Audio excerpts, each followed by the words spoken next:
कल जिस तरीके से खिदरपुर में आग लगी थी, देर रात को 1 बजे आग लग गई थी, जिसके बाद 1300 दुकानें जल गई थी। स्थानीय लोगों का काफ़ी ज़्यादा नुकसान हो गया था, वहाँ रहने वाले लोगों का काफ़ी ज़्यादा नुकसान हो गया था, लोग डर भी गए थे। तो ऐसे में हम बात कर रहे हैं एनसीपी के यूथ प्रेसिडेंट अरसलान खालिद से। सबसे पहले बताइए अरसलान जी कि आप इसको किस नज़रिए से देखते हैं?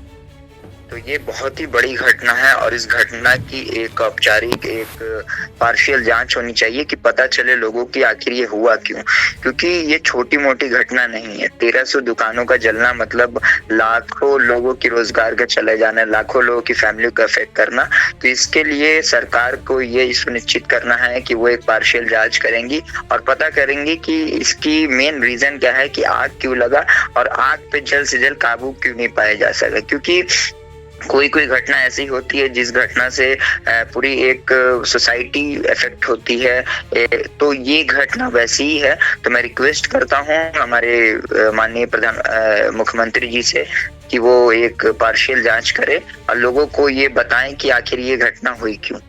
जी अरसलान जी, स्थानीय लोगों का ये भी कहना है कि जो दमकल की गाड़ियां हैं वो काफ़ी देर से पहुंची, यानी जब आग लगी तो उसके 3-4 घंटे बाद दमकल की गाड़ियां पहुंची, जिसकी वजह से आग काफ़ी ज़्यादा फैल गई। तो इस पे आप क्या कहना चाहेंगे? देखिए, स्थानीय लोगों की तरफ से जो हमें भी रिपोर्ट मिली है वो यही है कि दमकल की गाड़ियों के लेट पहुंचने से और उनके मशीन और इंजन नहीं काम करने की वजह से आग इतनी फैल गई है। तो मैं बस यही कहना चाहता हूँ कि अगर ऐसा कुछ है कि दमकल की गाड़ियां लेट पहुंची और वो सही समय पे आग पे काबू नहीं पा सकी, तो उसकी एक पूरी अच्छे से जांच करवाएं। हमारे जो मेयर हैं जनाब फिराज हकीम साहब, उसकी एक जांच करवाएं, एक कमेटी गठित करें जिससे ये पता चले कि आखिर क्यों ऐसा हुआ, दमकल की गाड़ियां लेट से क्यों पहुंची। क्योंकि खिदिरपुर ऐसी जगह है जहाँ पे बहुत घनी आबादी वाली जगह है, तो ये जरूर हमें पता लगना चाहिए कि ऐसा क्यों हुआ। क्योंकि आज अगर ऐसा हुआ है, ऐसी कोई भी चूक हुई है गवर्नमेंट से या दमकल के तरफ से, तो कल कभी भी हो सकता है कि ऐसी कोई बड़ी घटना हो। तो उससे हमें बचने के लिए हमें पहले आज ये सुनिश्चित करना पड़ेगा कि अगर कोई चूक हो गई है गवर्नमेंट से किसी तरीके से भी, तो उस चीज को हम सुधारें और आगे के लिए हम बहुत सचेत रहें। जी बिल्कुल। इसी के बाद मैं आपको ये बताना चाहूँगी कि राकेश सिंह जो है बीजेपी के नेता, उनका कहना है कि ये आग लगी नहीं है, लगाई गई है। तो इस पे आप क्या कहना चाहेंगे? सबसे पहली बात है, ये जो घटना है ये राजनीतिक घटना नहीं है। इस घटना से बहुत सारे लोगों के रोजगार चला गया है। तो मैं तो ये बोलूंगा कि कोई भी पार्टी के नेता अगर इस पे राजनीति करना चाहते हैं तो वो एकदम ही गलत है। क्योंकि ये समय लोगों के साथ खड़े होने का है, जिन लोगों के रोजगार गए हैं, जिन लोगों के पेट पे ये बात आई है, हमें उनके साथ खड़े होना है। Apart from any political party, हमारा ये सबसे पहला राइट बनता है कि हम उनके साथ खड़े रहें, उनकी हेल्प करें। और बीजेपी वालों का ये तो हमेशा से ही है कि वो कोई भी मुद्दा हो, वो यहाँ वो आग लगने का मुद्दा हो या दूर का मामला हो, वो हमेशा हर चीज में वो पॉलिटिक्स करते हैं, जो सबसे खराब बात है। हमें यहाँ पॉलिटिक्स से पहले लोगों के साथ खड़े होके उनकी मदद करनी चाहिए, क्योंकि इंसानियत से बड़ा कोई धर्म नहीं होता है, ये मेरा मानना है। इसी के साथ मैं आपको ये भी बताऊं कि कल ममता बनर्जी भी पहुंची थी खिदरपुर में, जहां पे आग लगी थी, और उन्होंने जिनकी दुकानें पूरी जल गई हैं उन्हें 1 लाख रुपए के कंपनसेशन दिया है। जब ममता बनर्जी ये बोली, उसके बाद भी लोगों के मन में आक्रोश था। उनका ये कहना था कि इतने कम पैसों में किस तरीके से सब कुछ वापस आएगा। तो इसको आप किस तरीके से देखते हैं कि क्या ये कंपनसेशन सही है? देखिए, मैंने भी ममता जी को एक लेटर लिखा था जिसमें मैंने फाइनेंशियल एड की बात की थी उन लोगों के लिए जो लोग इससे अफेक्ट हुए। तो जब ममता जी ने इस चीज को अनाउंस किया, तो मैं भी ये ममता जी से रिक्वेस्ट करता हूँ कि जो कंपनसेशन अमाउंट है उसको थोड़ा बढ़ाया जाए। क्योंकि 1 लाख रुपए में अगर फिर से हम कोई बिजनेस सेट करना चाहें, वो बहुत ही मुश्किल होती है। तो मैं खुद उनसे रिक्वेस्ट करूंगा कि उस कंपनसेशन अमाउंट को थोड़ा और इंक्रीज करे, जिससे लोगों की जो परेशानियां हैं उन परेशानियों को खत्म हो सके। देखिए, हम किसी का दुख बांट सकते हैं, जी, हम किसी के दुख में उनका साथ दे सकते हैं, उन पे क्या बीत रही है वो वही जानते हैं। हमारा काम है, राजनीतिक पार्टियों का काम है कि हमसे जितना हो सके हम उनकी मदद करें। तो मैं यहाँ पे हमारे माननीय मुख्यमंत्री जी से रिक्वेस्ट करता हूँ कि वो कंपनसेशन अमाउंट जो उन्होंने 1,50,000 और 10,000 का जो तय किया है, उसमें वो कुछ इंक्रीजमेंट जिंदगी को बहाल करने में, एक रोजगार सेट करने में मदद मिले। जी लास्टली मैं आपसे ये पूछूंगी कि खिदरपुर जो एरिया है, वो जो मार्केट है, वो काफ़ी मतलब दुकानों की संख्या वहाँ पे काफ़ी ज़्यादा है, सभी दुकान जुड़े जुड़े हैं। तो ऐसे में कहीं ना कहीं केएमसी का भी फॉल्ट है, क्योंकि केएमसी के पास केएमसी ने फायर फाइटर्स लोगों को अलाउ नहीं करवाए थे, जिसकी वजह से अगर एटलीस्ट अगर उनके पास फायर फाइटर्स होता तो आग इतनी ज़्यादा नहीं फैल पाती। तो क्या करी थी केएमसी, क्या करी थी पुलिस?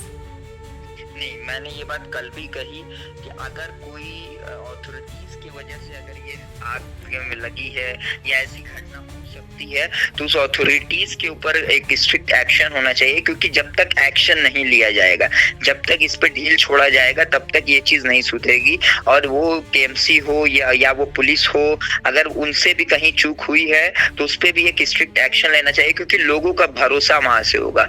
खिदिरपुर जो जगह है, वहां से पूरे बंगाल में बहुत सारे लोग अपने बिजनेस करते हैं, अपने घर चलाते हैं। तो ये कोई भी गवर्नमेंट का ये फर्ज बनता है कि वहाँ की जो सुरक्षा है, वहाँ पे फायर फाइटर्स का लिए एक लोकल ब्रांच खोलने चाहिए।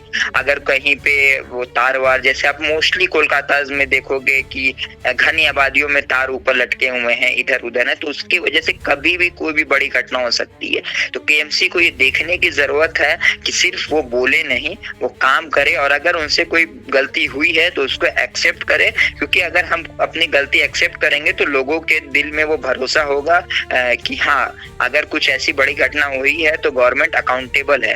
अकाउंटेबिलिटी आनी चाहिए गवर्नमेंट के अंदर, और मैं रिक्वेस्ट करता हूं कि ममता जी इस पे खुद से ही एक्शन लें, और अगर कोई भी इसके लिए अकाउंटेबल है तो उसके ऊपर स्ट्रिक्ट कार्रवाई की जाए। जी बिल्कुल। अरसलान जी, जैसे कि आप अभी यहाँ हैं नहीं, लेकिन क्या अगर आप आते हैं तो आप खिदरपुर में स्थानीय लोगों से मिलने पहुँचेंगे? जी, मैं यहाँ हूँ नहीं। मैंने जैसे मुझे ये खबर मिली, मैंने अपने पार्टी लीडर्स, मैंने अपने पार्टी वर्कर्स से फौरन बात की, उन्हें कहा वहाँ जाने के लिए, और मैं जैसे ही वापस आऊँगा मैं वहाँ जाऊँगा, वहाँ के लोगों से मिलूंगा, उनके दुख बांटने की कोशिश करूँगा, और जिस तरीके से भी हो सके मैं उनकी मदद करने के लिए पूरी कोशिश करूँगा। मैं क्या आप बनना चाहते हैं एक प्रोफेशनल ब्यूटी एक्सपर्ट? तो अब आपके लिए है एक गोल्डन अपॉर्चुनिटी जो बदल सकता है आपका करियर और आपकी जिंदगी। Rubina Kazi salon and academy एक ऐसा नाम है जो आपको दे रहा है professional training, beautician, skin, hair, cosmetology के हर कोर्स में। यहाँ सिर्फ 45 दिनों में ही दे सकते हैं आपको चुनिंदा ट्रेनिंग, बेसिक से लेकर इंटरनेशनल लुक्स तक। जी हाँ, 10 एक्सक्लूसिव लुक्स की expert training, Brazilian makeup, water resistant makeup, illuminated look और भी बहुत कुछ सीखने को मिलेगा। और सबसे बड़ी बात, ISO बेस्ड कोर्स जो कि वर्ल्ड वाइड अप्रूव्ड है। यानी कोर्स के बाद आप दुनिया में कहीं भी जा सकते हैं और शानदार जॉब पा सकते हैं। यहाँ आपको अपने सपनों की उड़ान के लिए पैसों की कमी नहीं महसूस होगी, क्योंकि यहाँ है EMI इजी ऑप्शन अवेलेबल। पता नोट कर लीजिए, Rubina Kazi salon and academy, 4th floor, Devi market, Greek Orthodox church के पास, Hazra Kalighat, new sky wall bridge के सामने। तो इंतजार किस बात का, आज ही जुड़िए रुबीना काजी एकेडमी से और बनाइए अपना फ्यूचर और भी ज्यादा ब्राइट। सीट सीमित है, तुरंत संपर्क करें इस नंबर पर।